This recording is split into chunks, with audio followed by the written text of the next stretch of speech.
আসসালামু আলাইকুম। আবারও হাজির হলাম আপনাদের মাঝে নতুন আরেকটি ভিডিও নিয়ে। আপনারা দেখতে পাচ্ছেন আমাদের সামনে একটি আসুস ব্র্যান্ডের মোটর আছে এবং এটি সমস্যা অলরেডি আমরা দেখতে পাচ্ছি পাওয়ারের সমস্যা। তো পাওয়ার আমরা দিয়ে রেখেছি, একে দেখতে পাচ্ছেন এটা হলো আমাদের ওই সিরিজের পাওয়ার। আর এখানে তো সুইচ আমরা করিয়ে দেখলাম যে সুইচে করার পরেও কোনো রেজাল্ট নেই। তো আসলে এই ধরনের সমস্যা কেন হয় দেখে বলতে হবে। এই ধরনের সমস্যার পিছনে অনেক কারণ থাকে, কারণ নাম্বারের ভিতরে কোনো শেষ নেই। নাম্বার কত নাম্বার দিবেন কোনো শেষ নেই। তো এটা মূলত একটি 19 ইঞ্চি। আমরা দেখে নিই, এই হলো মডেল, আমি দেখতে পাচ্ছি মডেলটা হচ্ছে BS197। তো যাই হোক, মডেল তো অনেক রকমের থাকে, এটার ভিতরে আমরা খুলবো দেখবো। তো চলুন ব্যাকপার্টটি, এই হলো ব্যাকপার্টটি খুলেছি আমি। এখানে কি প্যানেল ব্যবহার করেছি দেখি। এখানে প্যানেল হলো বই প্যানেল, এই হলো 18.5 দেখতেই পাচ্ছেন। আর যেহেতু আমরা সার্কিটে কাজ করব, পাওয়ার নেই, সেহেতু আমাদের সবকিছু খুলে নিতে হবে। সবকিছু খোলার মধ্যে উল্লেখযোগ্য কোনো জিনিসই নেই, সবই খুলতে হবে। কারণ আমাদের মূলত পাওয়ারের যে সমস্যা সেটা দেখতে হলে আমাদের সবই খুলতে হবে। আর এইখানে প্যানেল এলবিডিএস তো অবশ্যই খুলতে হবে, নাহলে আবার যে কোনো একটা আকাম বেড়ে যেতে পারে। সবসময় খেয়াল রাখবেন কাজ করার সময় কোনো ক্ষতি না হয়। কারণ হচ্ছে কাজ করে আপনি একটা সমস্যা নিয়ে আসছে, যার জিনিস তিনি নিয়ে আসে হচ্ছে কমানোর জন্য। আপনি কাজ করতেছেন হচ্ছে তার সমস্যার সমাধানের জন্য, বা যে রোগটা হয়েছে সেটাকে কমানোর জন্য। এখন যদি আমাদের ভুলের কাজের জন্য আরও যদি কাজ বেড়ে যায় তাহলে তো সমস্যা, ঠিক না? এটা সব সময় সবার ক্ষেত্রে। তো এইখানে কি সার্কিট ব্যবহার করছে, এই হলো সার্কিট পাওয়ার বোর্ডের। পাওয়ার বোর্ডগুলো আসুসের একটু ভিন্নভাবে করে থাকে। তো দেখি কি করা যায়। ভিডিও বোর্ড দেখতে পাচ্ছেন, টোটালটাই খুলতে হবে। এখানে আসলে টোটালটাই খুলে দেখতে হবে। তো দেখি কি করা যায়। আমরা পাওয়ার বোর্ডটা একেবারে খুলে নিয়েছি। এখানে কোনো ফিজিক্যালি ড্যামেজ দেখতে পাচ্ছি না আমি। রেজিস্ট্যান্সটা একেবারে ভালো, ফ্যাটও ভালো। তো এখানে বেশ কিছু জিনিস দেখে নিলাম আমি অলরেডি, যে আমাদের এই যে পাওয়ার বোর্ডটিতে আসলে কত ভোল্ট আউট হচ্ছে। আপনারা দেখতে পাচ্ছেন এখানে 19 ভোল্ট। এই যে জায়গাটিতে দেখুন 19 ভোল্ট, তার অর্থ হচ্ছে আমাদের এই ভিডিও বোর্ডটিও 19 ভোল্টের।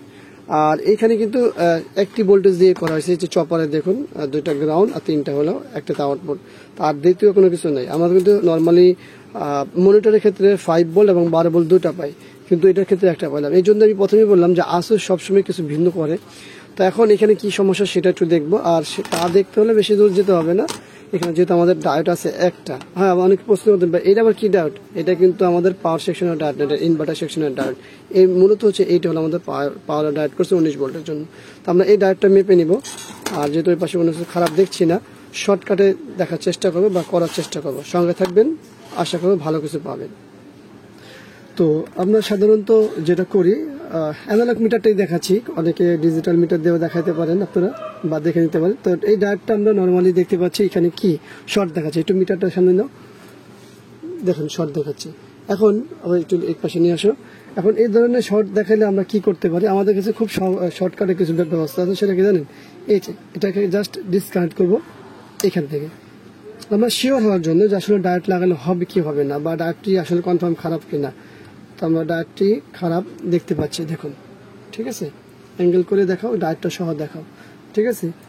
আমরা দেখতে পাচ্ছি যে ডায়োডটি শর্ট। আমরা যদি ঘুরিয়ে দিয়ে দেখি, ডায়োডটি শর্ট। অনেক ডায়োডের ক্ষেত্রে কিন্তু আছে যে এক পাশ শর্ট দেখায়, কিন্তু ওইগুলো কিন্তু অন্য কাজের ডায়োড, সেটাও মাথায় রাখতে হবে। তো যাই হোক, এখন বিষয় হলো যে আমরা এই জায়গাটিতে ডায়োড লাগাবো, কিন্তু এখন ডায়োড কি ডায়োড ব্যবহার করছে সেটা একটা বিষয়। আর ডায়োড লাগালে যে হবে এটা আমরা 80% শিওর, যেহেতু আমাদের ফ্যাটগুলোতে কোনো কিছু খারাপ আমরা দেখতে পাইনি। তো ডায়োডটি লাগাই, তারপরে দেখি, সঙ্গে থাকুন। আমরা ডায়োডটি লাগিয়েছি, এই যে লেগগুলো এখনো কাটিনি, চেক করে নিই আগে।